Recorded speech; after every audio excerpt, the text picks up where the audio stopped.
지난주에 이어서 눈먼 암살자 2권의 중간 부분을 읽어드리도록 하겠습니다. 이 눈먼 암살자 소설은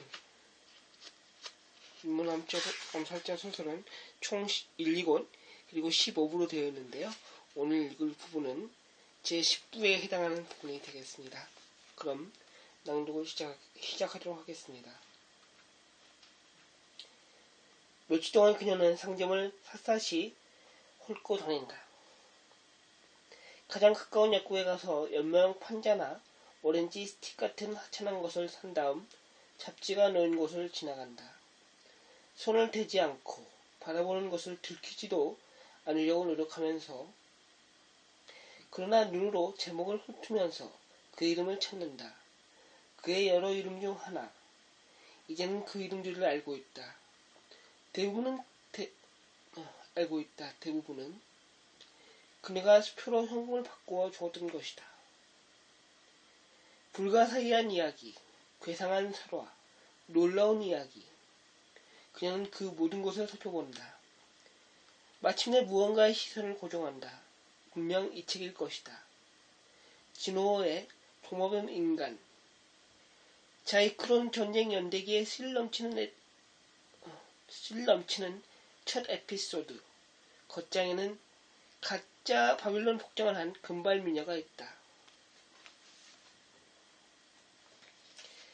진짜로 보이지 않는 가슴 아랫부분을 금고리 벨트로 단단히 졸라맨 하얀 긴 옷, 청금색 고속류로 휘감은 목, 머리 위로 솟은 은초송달, 손가락이 3개 달린 갈고리와 세로로 된 눈동자를 가진 두 생물이 촉촉한 입술을 벌리고 커다란 눈을 가진 그녀를 붙잡고 있다.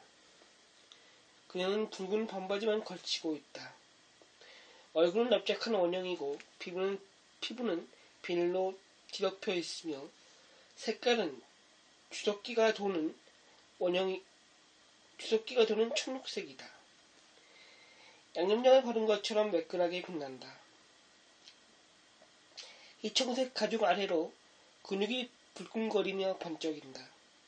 입술이 없는 입안에는 바늘처럼 날카로운 치아가 많이 나있다. 그녀는 어디서라도 그들을 알아보았을 것이다. 이 책을 어디서 구할 수 있을 것인가? 그녀가 누구인지 알아보는 이 가게에서는 안 된다. 어떤 이상한 행동으로 소문이 나게 해서는 안 될 것이다. 다음에 쇼핑을 나갈 때 그녀는 기차역까지 에둘러 간 후 그곳의 가판대에서 잡지를 발견한다.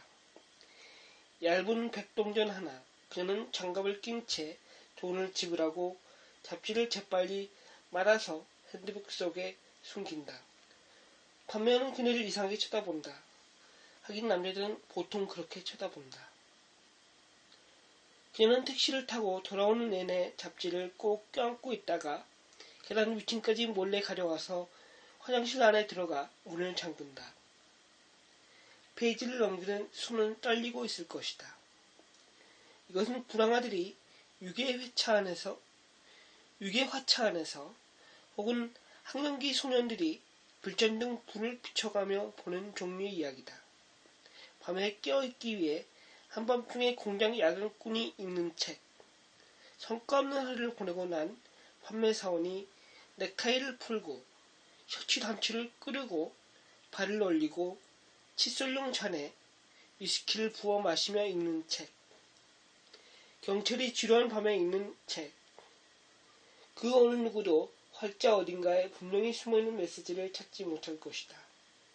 그것은 오직 그녀만을 위한 메시지일 것이다. 종이가 너무나 부드러워 그녀의 손 안에서 거의 부스러진다.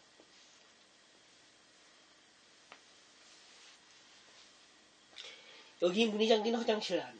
그녀의 무릎 안에 4개월 논 1000가지 장려함을 가진 도시가 선명하게 인쇄되어 펼쳐져 있다. 그곳의 신들, 관습, 놀라운 카펫 직조 기술, 노예화되고 학대당하는 아이들, 희생당할 처녀들, 7개의 바다, 5달, 3개의 해, 서쪽 성과 사악한 무덤들, 늑대가 울부짖고 죽지 않는 여자들이 은신하는 곳, 궁전 쿠데타는 그 촉수를 펼치고 왕은 자신에 대항하는 세력을 어림잡으며 때를 기다린다. 여 대제사장은 뇌물을 주머니에 챙겨넣는다. 이제 희생 전날 밤이다. 선택된 자는 운명의 침대 위에서 기다린다. 그러나 눈먼 암살자는 어디 있는가? 그는 어떻게 되었으며 순수한 소녀에 대한 그의 상은 어떻게 된 것인가? 그 부분은 나중을 위해 남겨두었을 것이라고 그녀는 판단한다. 곧이어 그녀가 예상한 것보다 일찍 편집권적 지도자에게 공무된 무자비한 야만인들이 공격을 한다. 그러나 그들은 도시 성문에 들어서자마자 놀라운 일에 맞닥뜨린다. 우주인 세대가 동쪽의 평원에 착륙한다. 달걀 프라이 혹은 반으로 자른 토성처럼 보이는 그것은 진호 행성에서 온 것이다.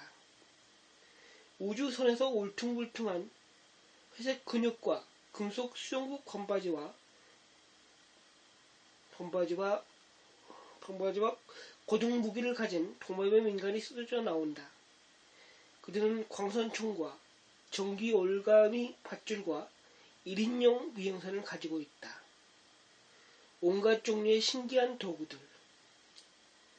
갑작스러운 공격은 자이크론 행성의 모든 것을 바꿔놓는다.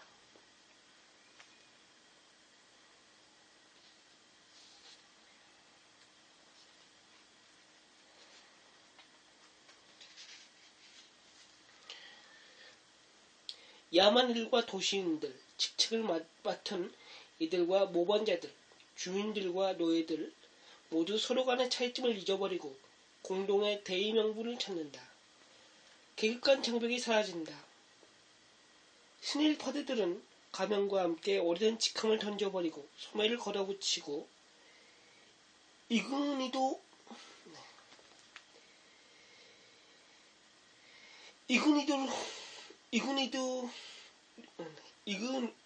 리노드와 함께 방책을 지킨다. 모두 서로를 트리스톡이라 부르며 인사한다. 그것은 대충 번역하자면 나의 피를 나는 사람, 즉 동료 혹은 형제라는 뜻이다. 여자들은 안전을 위해 신전으로 인도되어 그곳에 강호된다. 아이들도 마찬가지다. 왕이 전투를 이끈다. 야만인 세력은 전투에서 용맹함을 발휘하기 때문에 도시에서 환영받는다. 왕은 환희의 시종과 약수를 하고 지휘권을 나눠 갖기로 결정한다. 주먹이란 손가락을 모은 것 이상의 것이지요. 왕은 고대의 격을 인용하여 말한다. 도시의 무거운 성문 8개가 아슬아슬하게 닫힌다. 동업의 인간들은 갑작스러운 공격을 한 덕에 외곽평원에서 우선 성공을 거둔다. 그들은 몇몇 아름다운 여성들을 포획한다. 그 여자들을 철장에 가둬놓고 수십 명의 도마뱀 병사들이 철장 너머로 바라보며 군침을 흘린다. 그나인의 진호의 병사들은 후퇴를 맛본다. 그들이 믿고 있던 광선총의 중력의 차이 때문에 자이크론에서는 잘 작동하지 않고 전기 올가미 밧줄은 가까운 거리에서만 효과를 낼 수 있는데 사키얼론의 거주자들은 이제 매우 두꺼운 벽 건너편에 있는 것이다. 도마뱀 인간들은 도시를 점거할 수 있을 정도의 공격 부대를 운송할 1인용 비행선을 충분히 갖추지 못했다. 적군에 오는 도마뱀 인간들은 성벽에서 포탄이 쏟아진다. 인간들에게는 성벽에서 포탄이 쏟아진다. 자이크론인들은 온도가 높아지면 진호인들의 금속 바지에 붙어 불이 붙는다는 사실을 발견하고 불타는 공을 던져댄다. 도마뱀 인간의 지도자는 소리를 지르며 분노를 터뜨리고 5명의 도마뱀 과학자들이 사형을 당한다. 분명 진호는 민주사회가 아닌 것이다. 살아남은 자들은 기술적 문제를 해결하기 위해 일에 착수한다. 시간이 충분하고 제대로 된 도구가 있다면 사키얼론의 성벽을 녹여버릴 수 있다고 그들은 주장한다. 또 자이크론 자이크론인들의 의식을 잃게 만드는 가스 또한 개발할 수 있다. 그런 다음에는 자신들이 원하는 대로 사악한 짓을 저지를 수 있을 것이다. 그것으로 첫 연주해본이 끝난다. 그렇지만 사랑 이야기는 어떻게 된 것인가? 눈먼 암살자와 혀 없는 소녀는 어디 있는가? 소녀는 이 모든 혼란 속에서 거의 잊혔다. 그녀가 붉은 양탄 침대 아래 숨어있는 것이 마지막 모습이었고 눈먼 남자는 등장조차 하지 않았다. 그녀는 앞쪽으로 책장을 넘겨본다. 빠뜨리고 읽지 않는 것일 수도 있다. 그러나 아니다. 그들 두 명은 그냥 사라져버렸다. 아마 다음에 스릴 넘치는 에피소드에서는 모든 것이 잘 될 것이다. 아마도 그는 메시지를 보낼 것이다. 자신의 이런 기대에 광적인 구석이 있다는 것을 그녀는 알고 있다. 그는 그녀에게 메시지를 보내지 않을 것이며 혹시 보낸다 하더라도 이런 식으로 도달하지는 않을 것이다. 그렇지만 그녀는 그 기대를 떨쳐버릴 수 없다. 그런 환상을 자아내는 것은 희망이며 그런 신기루를 불러일으키는 것은 그리움이다. 희망에 대항하는 희망, 진국 속에서의 그리움, 어쩌면 그녀가 제정신을 잃고 있는 것일지도, 어쩌면 비정상적이 되고 있는 것인지도,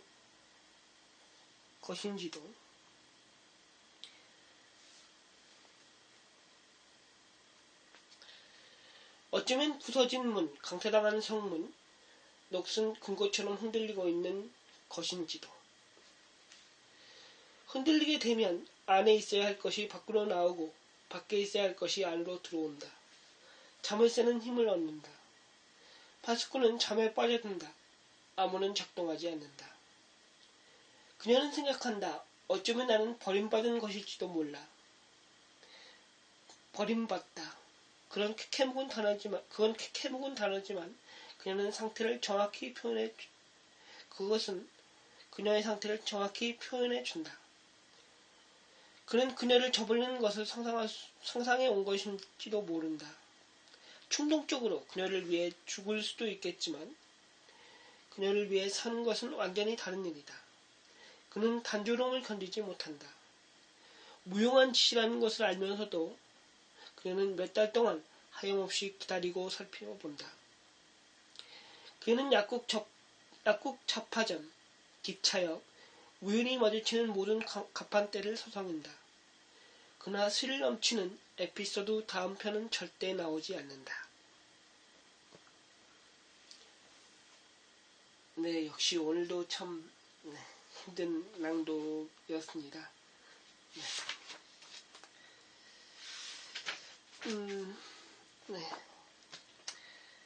사실 눈먼 암살자는 워낙 분량이 방대하기 때문에 모든 걸 다 읽어드리기는 참 힘든 소설이고요. 그래서 눈먼 암살자는 이것으로 마치고 다음에는 또 다른 작품으로 다른 책으로 찾아뵙도록 하겠습니다. 그럼 오늘은 이상으로 낭독을 마치도록 하겠습니다. 네, 감사합니다. 네, 다음에 또 뵙도록 하겠습니다.